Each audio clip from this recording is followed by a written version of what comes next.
So, if you've ever put together a basic web page with just HTML, you get it. You build a solid, functional structure. A skeleton, really. But let's be honest. Yeah, it's got no personality, no flair, no style. We've done the hard work of building the skeleton, but now the body needs its skin, its clothes, its whole vibe. And today, that's exactly what we're going to fix. All right, let's get into it. It's time to switch hats. We're stepping away from being the structural engineer and becoming a kind of digital fashion stylist.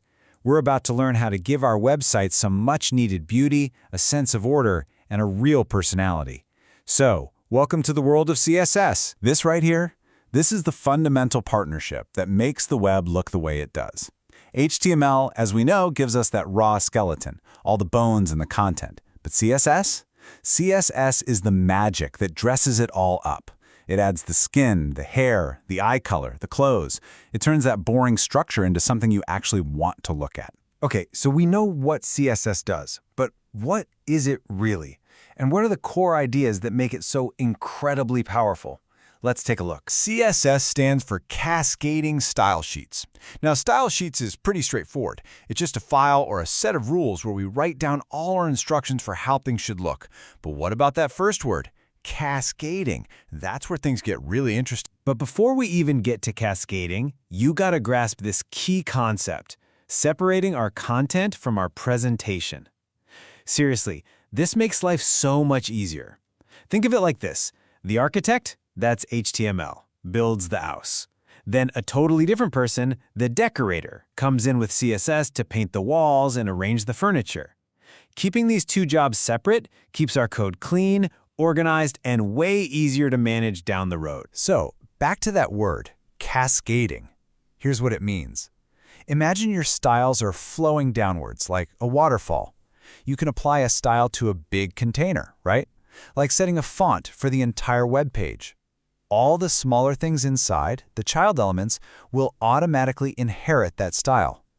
But, and this is the genius part, you can write an even more specific rule to override that inheritance for just one particular element. This whole system of priorities is what gives us such fine-tuned, precise control over our designs. So if we're going to be a good digital stylist, the first thing we need to do is figure out how to point to the exact item we want to change. This is where selectors come into play.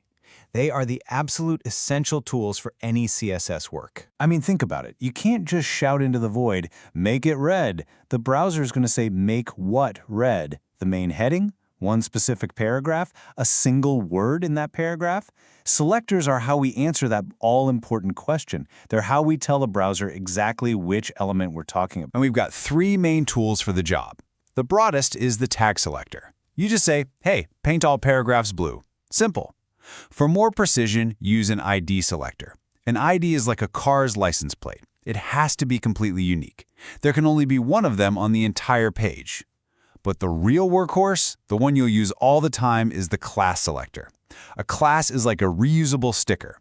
You could create a class called important, make it red, and then slap that important sticker on any heading, paragraph, or word you want to make stand out. Okay, so we've got a handle on targeting things and changing their colors or fonts. But style isn't just about appearances, right? It's also about space and layout. CSS gives us the rules to define the position and spacing for every single thing on the page. To really get spacing, you have to learn to see the web like a browser does.